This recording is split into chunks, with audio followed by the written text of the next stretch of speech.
Welcome everyone. Thank you for joining us on such a special day and joining Rod, who has given so much back to our community for the Active and Healthy program. We support him all the way. I've had so many people come into the office already and encourage me to keep the program going and to keep Rod here with us. So as a community we'll work together to make sure that happens. It's been a wonderful morning. Thank you. Keep that feeling of sitting, lowering, sinking into the feet, but lifting, opening and extending through the spine. Lifting to the earth, reaching up above your head, above the trees, right up above the clouds with the big blue sky. So extend as far as you can comfortably with that gentle stretch, and then keep the head up. Think of the very top and center point. Relax the scalp, the forehead and the face, but with a little smile. There's no stress in a smile. Inner smile through all the internal organs. Relax the shoulders. Leave the elbow by the body and turn the body and turn the hand. That's good. Bend the elbow, bring the hand up, turn the body and go back the other way. Bring the hand back down. So you're thinking more of the rotation in the shoulder without lifting the arm.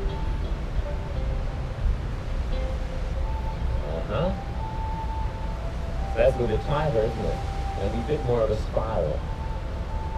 Let's do the other side. In close to the shoulder, underneath, extend out. Spiral and turn.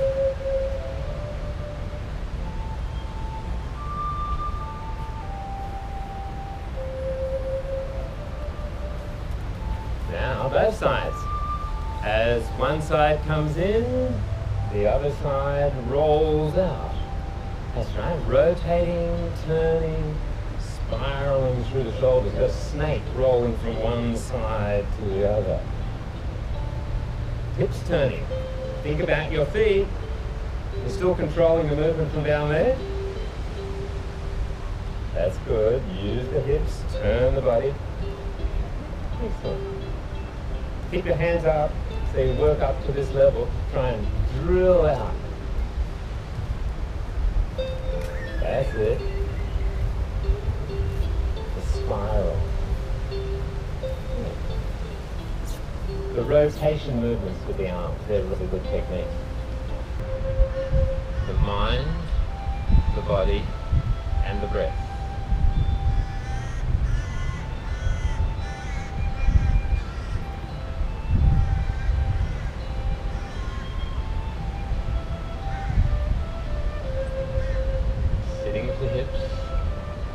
Lifting gently, release the arms to come in a little bit and lower the hands. Sitting with the hips. Feel the air on the back of the hands as you lift the arms. Release the shoulders, the elbows and the wrists and push the hands down through the air. Feel the air flowing up through the spaces between the fingers. Then relax the hands and let the blood flow down to the fingers. As much feeling as you can. That's the mindful awareness. To relax and sink. Let the hands go to release.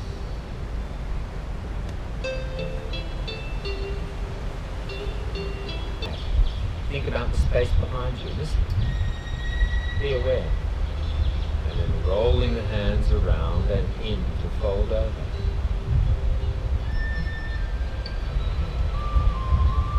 Lift a little, pushing out and up with the crossing hands. Let's just focus on the crossing hands and the rotation of the forearm. So again, we have the shoulder, the elbow, and the wrist. We could practice going in different directions. Sit down, to push up,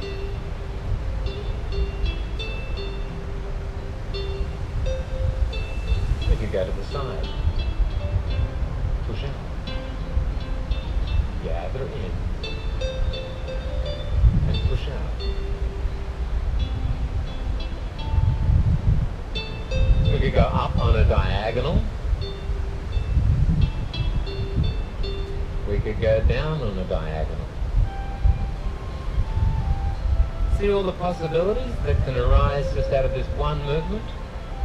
Wherever we want to go, we could put the hands, a rotation, a spiraling movement through the arms.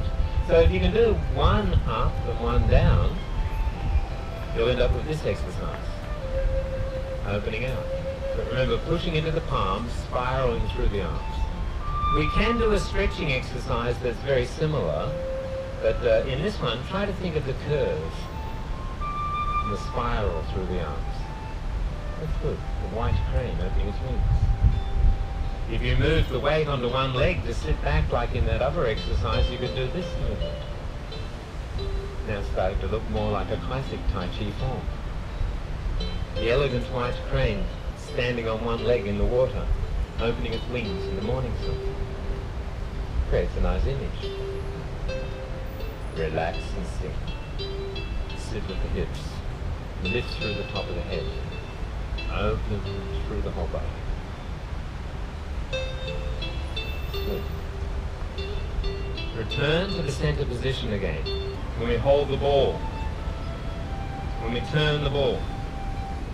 These sort of exercises, we're thinking about not just the space between the hands, but the space inside the arm. The space to give it form and structure. So the left hand is the focus when we're turning to the left side, and then the right hand is the focus when going to the right side.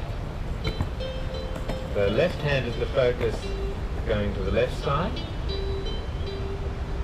Right hand is the focus going to the right side. Now, the martial arts is a science. It's been developed over thousands of years through trial and error. Movements might look simple, but the idea is to develop a highly refined technique. And even this angle of the arm, the triangle, is a very important principle. To penetrate, like a wedge, and it deflects away, creating a shear force. So the arm, like this, can be used to block. The edge of the hand, whack, chop. Yeah? The fingers, thrust, and the palm lifts. So in that one little technique, there's a focus on a refinement of skill. So practicing the Tai Chi principles is not really about how far you can go. But I do recommend that you go as far as you can comfortably, regularly, because it's a use it or lose it thing. And yes, it's true that often the smallest Tai Chi movements are the most powerful. But you've got joints. And if you only exercise the smallest part of your joint, that's all that will really remain healthy. You need to try and use the full range of movement, if you can, to go as far as you can. So don't worry about how far anybody else goes. Get the feeling, don't overdo it, and sometimes it is good to do less. Sometimes it's good to try and do a little bit more too. So adjust and play Tai Chi.